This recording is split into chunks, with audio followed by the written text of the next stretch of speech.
こんにちは、みねこです。日本語勉強中のレトロゲームが好きなアメリカ人です。知ってる人も多いでしょうが、これは僕の夏休みです。日本の VTuber さんたちの実況を見て自分もやってみたいと思って去年の夏に実際にやってみました。このゲームはジャパニーズサマーの代表みたいだとよく言われています。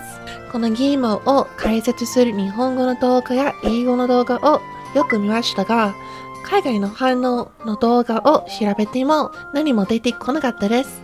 まあ、こういうのならありましたけど、海外の翻訳パッチンの日本人の反応じゃん。基本的に僕夏の文化的な魅力は一言で言えるものじゃなくて、いろいろな要素の組み合わせで成り立っているんじゃないかなと僕は思います。だから要素一つ一つに感じて感想を言っていこうと思います。あと、たまに自分の英語圏の代表みたいに活動しちゃってるけど、多分ほとんどのアメリカ人は攻略情報なしだと日本語のゲームを最後までにはクリアできないでしょうから、僕は例としてはふさわしくないかもしれないけど、あと僕がプレイしたのは今のところ初代だけです。それからゲームの操作面や内容をメインに触れていって、僕くんの家族とかのストーリー要素は抜いていこうと思います。花火。アメリカにもよくあります。春にも夏にもいろんなイベントに花火があります。代表的なのはやっぱり独立記念日かな。7月4日、真夏。あ、そうだ。アメリカでは7月4日にはもう夏休みに入っているんです。4日は全国的な休日ですけど、個人的にその日は楽しい夏を連想します。たくさんの人が大きな公園で花火ショーを楽しみます。何にもない日に隣人が庭で花火で遊んでいることがあったりして、そういう時はちょっとびっくりしますが、強いて言うなら日本の方が線香花火が比較的多いイメージ。アメリカにもありますけど、日本の方がもっとよく見かける気がします。ホタル狩り、やってる人いますよ。僕もちっちゃい頃やってました。でも最近はホタルはあんまり見かけない気がします。数が減ってきてるのかな。かわいそうだから、みたいな理由で捕まえる人が減っていたりするのかな。知らんけど。蝶々や蛾を網で捕まえること、アメリカでもやってる人いますよ。僕はやらなかったけど。ひまわり畑。アメリカにもあるらしいですけど、アメリカでも日本でも自分の目で見たことないです。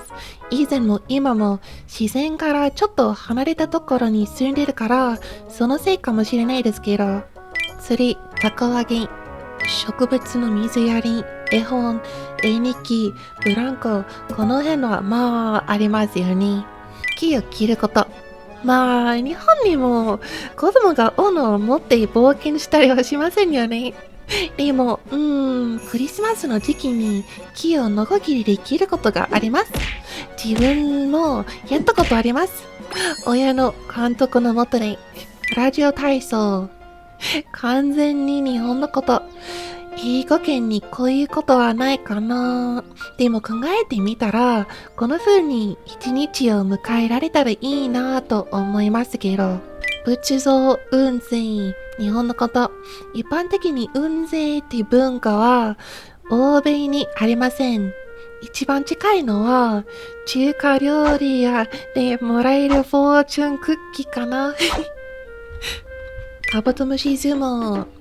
全然アメリカのことではないと思います。本当かどうかはわかりませんけど、日本にないけどアメリカにあるって思っている日本人がいると聞いたことがあります。でもこっちから言ったら全然ないですよ。むしろ日本人の連想します。だって虫キングっていうの日本のゲームだよね。あとポケモン。他にそういうゲームもあった気がします。個人的にアメリカ産のそういうメディア思いつかないです。子供が自由に動くこと。文化的に日本のことかなと。でもヨーロッパも同じかな。お使いという概念を初めて知った時にちょっと驚きました。アメリカの街は基本的に徒歩ではなく車を想定した街づくりになっているし、アメリカの親は過保護で子供を出歩かせないと言われることもあります。子供が一人で自由に出歩くことがあまりないです。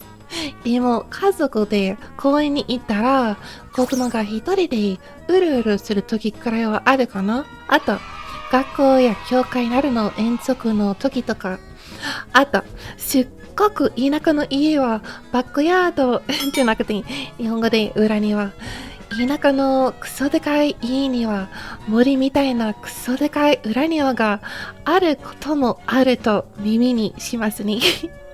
でもやっぱり車の文化だな。州によっては14歳から車の運転の練習ができるようになりますからね。寝食のこと。夏に関係ありませんけど、宗教も違いますよね。他の子供との交流。これちょっと違うかな。個人的に家でゲームばかりするオタクだったから、自宅権に基づいた話ができるわけじゃないんですけど、夏休みのような学校のない時期に、同年代の子供と話す機会といったら、近所の子供たちがいますね。僕もちっちゃい頃、近所の子供たちとは友達でした。アメリカのカートゥーンのエッド・エディは、こういう近所同士の友達関係をテーマにした話なんです。地理的に日本人は海と山を気楽に体験できるイメージ。大抵のアメリカ人はそうじゃないです。片方を体験できるならそれはラッキー。もちろん体験できる人は夏の時に行くと思います。オーストラリアは両方ありそう。カナダは両方なさそう。ヨーロッパはところによるかな。以上が僕の感想でした。この動画を作った理由は、僕は個人的にこういう文化的な共通点や違いを面白く感じるからかな。レトロゲームが好きで、この人気のあったゲームをやるのは楽しかった、面白かった、自分の子供時代を思い出させてくれるような場面が楽しかったのはもちろん、個人的に馴染みがなかった部分に感じても興味深く見ることができました。以上です。最後まで見ていただいてありがとうございます。それじゃあまたね。バイバーイ。